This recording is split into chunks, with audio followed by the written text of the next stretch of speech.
हाँ जी, क्या हाल चाल? सब कुशल मंगल?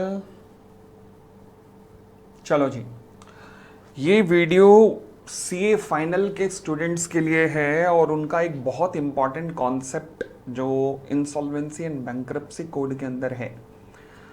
आज मैं उस कॉन्सेप्ट को थोड़ा क्लियर करना चाहता हूँ कि नॉर्मली बहुत सारे डाउट इस बात पे आते हैं कि sir voting power committee of creditor में कैसे होती है, कैसे एक्सरसाइज होती है voting power.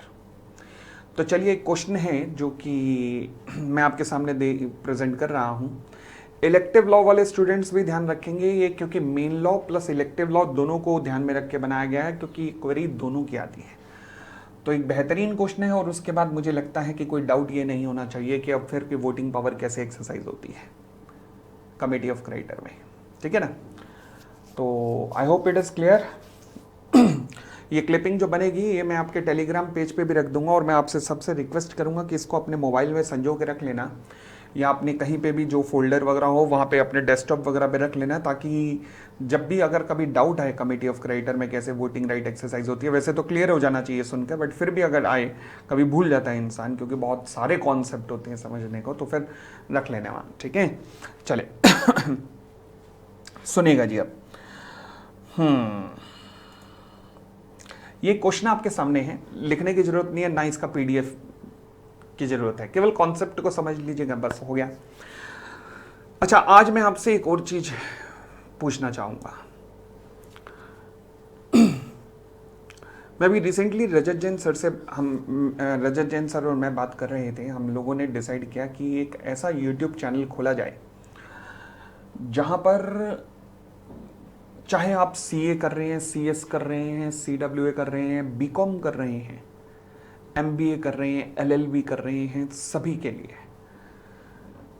Economic times, financial express daily आते हैं, उनमें से जो बहुत ज़्यादा रेलेवेंट इंडस्ट्रियल न्यूज़ है, चाहे आप किसी भी लेवल पे फाउंडेशन, इंटर, फाइनल, वो न्यूज़ समझाई जाए कि वो इंडस्ट्री में क्या घटना हुई है और वो न्यूज़ आपको समझाई जाए कि हाँ जी क्या होने वाला है, इससे इस घटना का इम्पैक्ट क्या पड़ेगा। फिर अगर कोई इंटर का सेक्शन हिट कर रहा है तो इंटर के सेक्शन पे इम्पैक्ट बताया जाए, फाइनल का सेक्शन हिट कर रहा है तो फाइनल के सेक्शन पे इम्पैक्ट बताया जाए। कैसा रहेगा ये विचार? मुझे टेलीग्राम पे एक इस थॉट के लिए ये लिख के भेज देना अगर आपको पसंद आया हो तो फिर, और उसमें संडे का दिन, और जैसे भी रजत जैन सर से मैं बात करूंगा इस बारे में कि कैसे होगा, एंड फिर संडे का दिन या कुछ और कोई दिन हम शेयर टिप्स के लिए भी रखेंगे कि उसमें शेयर्स की टिप्स दें, और जो पूरी रिसर्च करके दी जाएगी, आपको रिसर्च समझाई जाएगी, क्योंकि आप सभी शेयर्स के इन्वेस्टमेंट करते हैं, बट आप जो भी टेक्निकल चार्ट्स देख के, क्योंकि ज़्यादातर करते हैं ना कि न्यूज़ आई है भाई, ऐसी तैसी न्यूज़ की हम फंडामेंटल एनालिसिस समझेंगे उसका। ठीक है, तो चलो मुझे बताना कैसा विचार लगा। फिलहाल हम आगे शुरू करते हैं। मुझे पहले ये कंप्लायंस वगैरह देखना पड़ेगा। शेयर की टिप देने से पहले क्या हम लोग सेबी के पास रजिस्ट्रेशन करवाना जरूरी है, तो रजिस्ट्रेशन की प्रोसेस वगैरह समझनी पड़ेगी, करवाना पड़ेगा। Section 12 of the SEBI act में रजिस्ट्रेशन होता है ना, तो वो करवाना पड़ेगा, उसकी फॉर्मेलिटी भी पूरी करनी पड़ेगी। तो पड़ेगा, कहता है जी, committee of creditor was constituted by the IRP mister Yash, who was further appointed as a RP as follow. Yash को ही आपने आरपी भी अपॉइंट कर दिया था, वही आईआरपी था, उसको आरपी अपॉइंट कर दिया। ठीक है, अब name of the financial creditor ये हैं जी। ठीक है, and types of vote given favour में है, not in favour, favour, not in favour, favour, not in favour, सब कुछ दिया हुआ है। चले अब देखिए जा वोटों की काउंटिंग कैसे होगी, कैसे कमेटी ऑफ क्रेडिटर में देखा जाएगा रेजोल्यूशन पास हुआ या फेल। टीडीएफ 17 करोड़ से फेवर में आया, मैंने 17 लिख दिया। एएलसी 10 करोड़ है, अगेंस्ट में आया, मैंने लिख दिया 10। फिनको 15 फेवर में है, लो जी 15। 20 फेवर में है, टीएसबी बैंक, मैंने फेवर। जी रिलेटेड पार्टी है, इसको काउंट ही नहीं किया जाएगा। उसके बाद फिर एलएलपी नॉट इन फेवर है, लो G not in favour. Tin Fincorp 18 favour में है, लो जी 18। अब फिर कहते हैं debt owed in aggregate to the 20 unrelated parties, जैसे कि होम बायर्स वगैरह होते हैं ना, तो ये उनकी बात कर रहा है। ऑथराइज रिप्रेजेंटेटिव ने वोट किया, अकॉर्डिंगली हर एक का 1 करोड़ ड्यू था। अब इसमें हुआ क्या कि 20 अनरिलेटेड पार्टी थी, और मेरे ख्याल से यहाँ जब मैंने लिखा है ना, तो वहाँ लिखने में थोड़ी दिक्कत हुई है। इन 20 में से 11 फेवर में है, 9 अगेंस्ट में है। अब ये सेक्शन है सेक्शन 25 कैपिटल ए। मेन वालों आपके सिलेबस में तो नहीं है, ये इलेक्टिव लॉ वालों आपके सिलेबस में है, तो इलेक्टिव वाले ये पॉइंट ध्यान से सुन लेना। मेन लॉ वाले आप इसे स्किप कर सकते हो, जो अब मैं बोलने जा रहा हूं अभी आपके लिए अगली बात महत्वपूर्ण होगी मेन लॉ वालों। तो इलेक्टिव वालों आप सुनना, सेक्शन 25 कैपिटल ए क्या कहता है? कहता है जी ऑथराइज रिप्रेजेंटेटिव अगर आप हो तो आप हर एक की विश को पूछोगे और जो भी उसकी विश है उसके अकॉर्डिंग वोट डालोगे। तो यानी कि 11 फेवर में है और 9 अगेंस्ट में है, तो उनकी विश पूछूंगा, लॉ कहता है ठहरो। अगर आप वो प्लेयर हो जो कि section 21 subsection 6 capital A clause B में डिफाइंड है, होम बायर्स वगैरह हो, तो भैया एक एक की विश नहीं पूछी जाएगी, फिर तो इनसे पूछा जाएगा मेजॉरिटी का व्यू बताओ। तो जो मेजॉरिटी का व्यू होगा उस अनुसार वो वोट डाल देगा। तो यानी कि नॉर्मली इंडिविजुअल की विश पूछी जाती है, बट 21(6)(a) क्लॉज बी के अंदर जो लोग मेंशन है लाइक होम बायर्स वगैरह, जैसे कि यहां पर मेंशन है, इन लोगों के लिए क्या किया जाता है जी? इन लोगों के लिए तो इनकी मीटिंग करवा दी जाती है और इनकी विश पूछ ली जाती है मेजॉरिटी से। जो भी मेजॉरिटी की विश है वही इनकी विश मानी जाती है। तो यानी कि यहां पर 11 फेवर में है और 9 अगेंस्ट में है, तो 11 फेवर में है तो इसका मतलब 20,